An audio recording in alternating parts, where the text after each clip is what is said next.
نبی علیہ الصلوۃ والسلام کے صحابہ کرام کے بارے میں ایک گروہ شروع دن سے ہی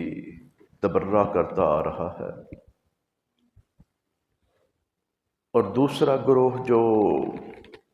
صحابہ کرام کی سپاہ کہلوایا، تحفظ کے لیے اٹھا، ان کا کردار بھی ہم دیکھتے ہیں کہ نبی علیہ الصلوۃ والسلام کے جانثاروں نے آپ کو امام الانبیاء سمجھ کے آپ کی اقتداء کی، لیکن ان لوگوں نے امام الانبیاء کے مقابلے میں اپنے امام کھڑے کیے۔ تیسرا طبقہ وہ رہ گیا جو اپنے آپ کو کہلواتا تھا کہ ہم بالکل خالص قرآن و حدیث والے ہیں، اور بہترین لوگ قرآن و حدیث والے صحابہ کرام رضوان اللہ علیہم اجمعین۔ لیکن حالت یہ ہے کہ یہ بھی ان کو قصے کہانیوں کے طور پہ پڑھتے سمجھتے رہے، سناتے رہے۔ مثلا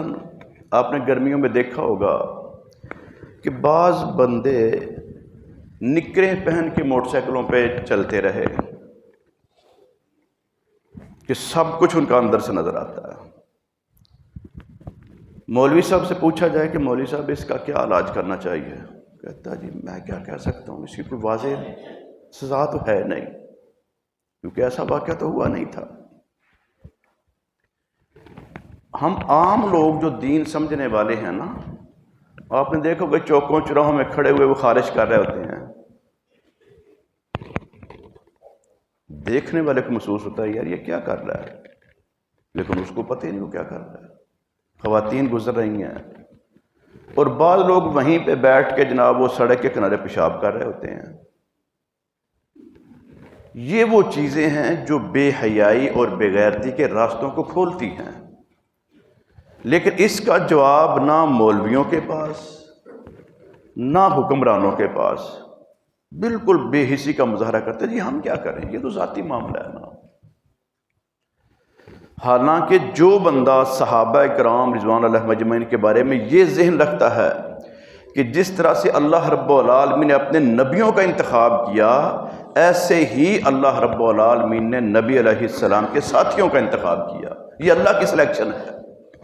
انہوں نے دین کو مکمل کر دیا، اب قیامت تک کوئی بندہ یہ نہیں کہہ سکتا کہ اس معاملے میں دین ادھورا رہ گیا۔ اس کی دلیل سیدنا مغیرہ بن شعبہ رضی اللہ تعالی عنہ کہ جب انہوں نے دیکھا کہ یہ بندہ گستاخی کا یہ انداز اختیار کر رہا ہے، اس کے بارے میں نہ کوئی آیت تھی نہ کوئی حدیث تھی، انہوں نے پہلے اپنی تلوار کے دستے پہ ہاتھ مارا، اس کو توجہ کروائی کہ میرے پاس یہ سلطہ ہے، طاقت ہے، اور جب باز نہ آئے تو اس کو ماری، اور پھر وارننگ دی کہ اگر اب کیا تو ہاتھ کاٹ دوں گا۔ تو یہ اخذ کرنا، استنباط کرنا صحابہ کرام کا عمل،